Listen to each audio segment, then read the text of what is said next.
আপনি আপনার জায়গা থেকে ভোট গুইনা নিতে পারেন নাই, এই দায় প্রকাশ করতে করতেই তো আপনার 5 বছর শেষ হয়ে যাওয়ার কথা।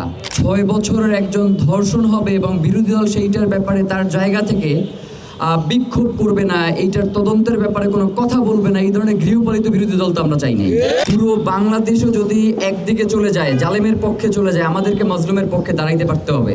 তো আমাদের গত সরকার গঠনের পরে মানে যেই কাজগুলো আর কি বিরোধী দলের, মানে কোথায় গুম হইল, কোথায় খুন হইল, কে ধর্ষণ হইল, এইটার তো সর্বপ্রথম বিরোধিতা করবার কথা হচ্ছে বিরোধী দলের পক্ষ থেকে।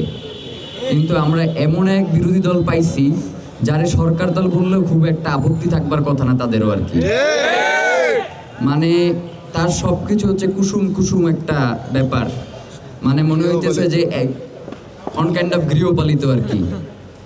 তো বাংলাদেশে অবশ্যই আমরা চাই যে শান্তিপূর্ণভাবে বাংলাদেশের যেই পরিস্থিতি সেটা সবসময় শান্তিপূর্ণ থাকুক, সবাই মিলেমিশে থাকুক, এইটা যেভাবে চাই সেইভাবে বাংলাদেশের কোনো এক প্রান্তে এইটার তদন্তের ব্যাপারে কোনো কথা বলবে না, এই ধরনের গৃহপালিত বিরোধী দল তো আমরা চাই নাই।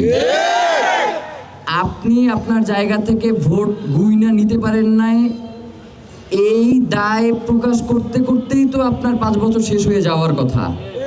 যে আপনারে ভোট দিছে বিভিন্ন জায়গায়, সেই জায়গাগুলোতে আপনি জনগণের ভোটকে রক্ষা করতে পারেন নাই।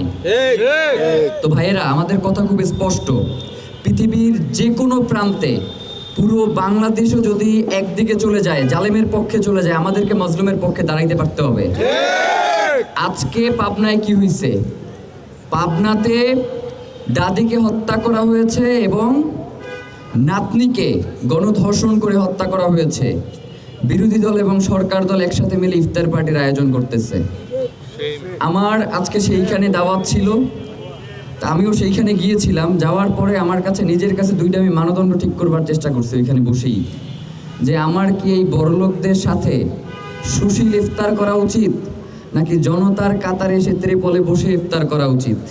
তো আমার কাছে মনে হয়েছে যে এই রাজপথ, এই জমিন, এইটাই আমার পথ, এর বাইরে আমাদের কোনো পথ নাই। তার কারণে আমরা ওই বড় লোকদের ইফতার ছাইরা এসে এইখানে আপনাদের সাথে ইফতারে বসছি, কারণ আমি এবং আপনি এইটার মধ্যে আমরা কোনো ভেদাভেদ খুঁজে পাই না।